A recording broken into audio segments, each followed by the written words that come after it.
creature has powerful claws and fangs formed from hardened and identifiable tissue. Two of the incisors appear grossly malformed and discolored. Blood is like nothing I've seen. We always like to base our stories in some sort of real-world truth, a piece of folklore or a piece of mythology. With vampires, obviously, there's so much to choose from cultures all the way around the world. So rather than pick one particular legend, we thought it would be fun to create a monster that ties all of those legends together in some way. So we had an idea for a creature that lives underneath the ground and emerges every few years.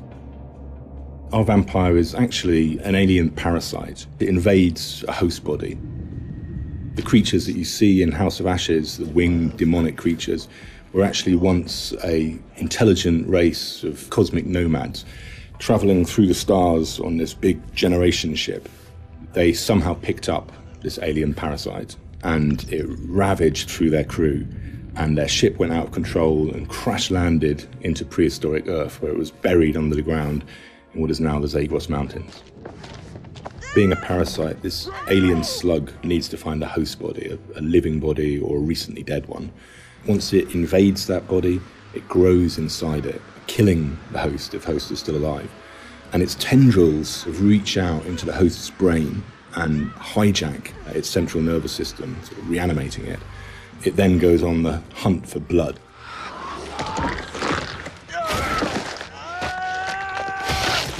It feeds on the adrenaline in blood. So in order to get the adrenaline pumping, it needs to terrify its prey. So it shrieks at them and drags the kill out until the blood is really, really pumping, and then it strikes. You keep lookout. Fuck! Lookout for what? We wanted to show the viewer different forms of the creature and make them think that initially it's a demon, then they think that it's a vampire, and then finally the revelation that it's an alien.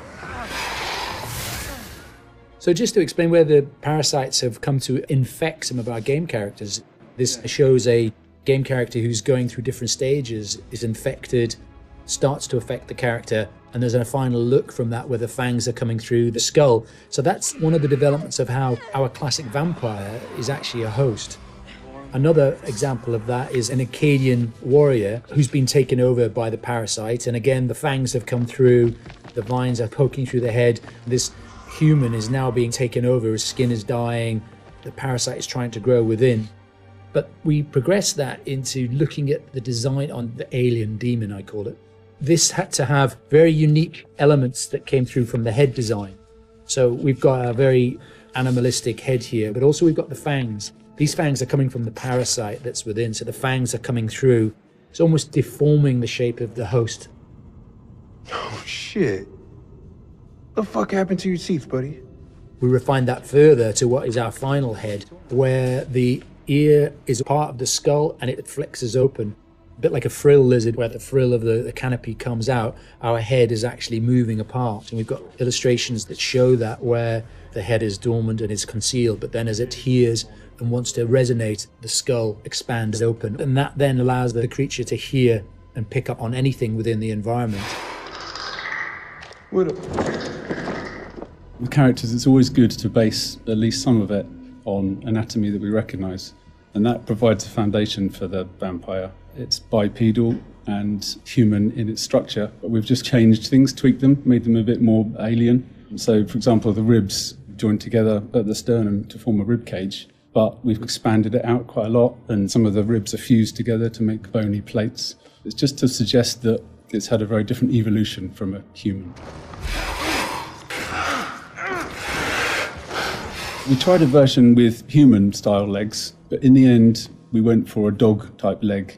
It just made it more creature-like and more threatening. And we added bird-like talons on the toes, just to give it some natural weapons and make it into a predator. We didn't want to focus too much on bat reference, because we were trying to steer away a bit from the classic bat-like vampire. We did go for 2 sets of bat-like wings. One of the shots in the game is of the vampire jumping down from above, backlit with its wings out in an attack pose. And when we saw that pose, we decided to add an extra set of wings attached at the hip joint. It just really helped that silhouette. The environment is very interesting because they can use not just the floor, They can fly as well. They can walk on the walls, but they've got claws. So imagine something really interesting in a cave where you've got creatures coming towards you, from every angle. I think that visually is something impactful and very interesting to look at, and scary.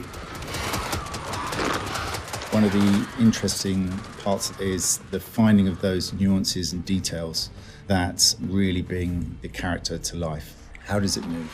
How does it behave and act? We had motion capture, and then we had the more traditional computer animation keyframing.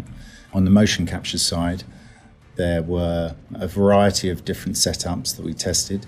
We had arm extensions, and then we had various different leg stilts that our creature actor used.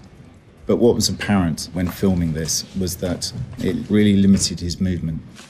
So in the end, we decided not to use any of that, and he just performed himself. Basically, this gave him the freedom to really express that physicality in acting and gesture. They react to sound like bats. They hear you. They hunt you.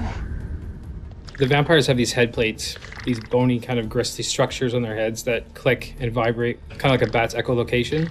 They're used to survey environments and to locate prey. We went through a lot of different iterations, and we tried a lot of different things. Like I think I sampled keyboards and mouse clicks, and then used a scooter fender and a wet trainer. And it made this organic, clicky, squeaky sound.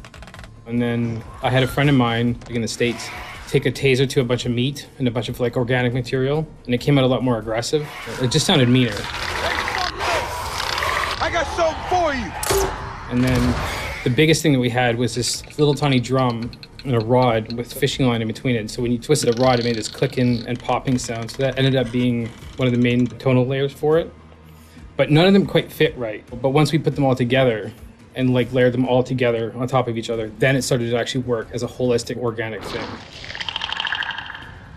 Something entirely new to House of Ashes, which is a classic horror movie trope, is the vampire point of view shots, which we use a very wide lens, and we use some perspective distortion on those shots, which helps sell the power and hunger of the vampires as they're chasing the soldiers, and it helps make the soldiers feel very small and very weak. And doing so, it also helps us as the player realise that these vampires are inhuman, and that when we're watching what they're doing, they're bouncing off of walls and they're climbing on the ceilings and flying. At any time in the game, the players could be running through an endless maze of tunnels, and we use very tight shots on these with a lot of handheld, a lot of tilt again, to emphasise this claustrophobicness and this tension and not being able to see what's chasing them. And it's in complete contrast then to later on in the game, where we see these grand environments that they uncover, which could be a temple, a city, or things like that, that we have these wide shots that really sit still and just let the player soak in that environment.